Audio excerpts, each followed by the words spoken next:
జీవన్ రెడ్డి గారిని పార్టీలోకి ఆహ్వానించడం గురించి అడిగితే జగిత్యాల జిల్లా నాయకత్వం మొత్తం సానుకూలంగా స్పందించారు. పార్టీ తిరిగి అధికారంలోకి రావడానికి, కేసీఆర్ సీఎం అవ్వడానికి జీవన్ రెడ్డి చేరిక లాభం అవుతుందని జగిత్యాల నాయకత్వం మొత్తం తెలిపారు అని కేటీఆర్ అన్నారు. ఇవాళ నేను మా జగిత్యాల జిల్లా నాయకత్వానికి కూడా హృదయపూర్వకంగా నేను ధన్యవాదాలు తెలియజేస్తాను.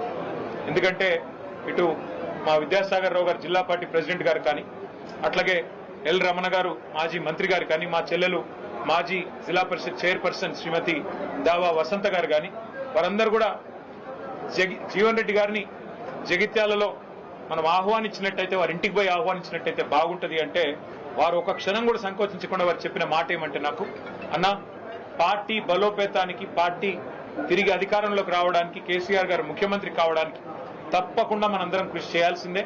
అందులో భాగంగా జీవన్ రెడ్డి గారి చేరిక అనేది మనకు చాలా చాలా లాభం జరుగుతుంది. వారిని మీరు తప్పకుండా రండి, ఆహ్వానించండి, మేమందరం కూడా మీకు వెల్కమ్ చెప్తామని చెప్పి వాళ్ళు అన్ని సాధారణంగా ఏర్పాట్లు కూడా వారు చేశారు.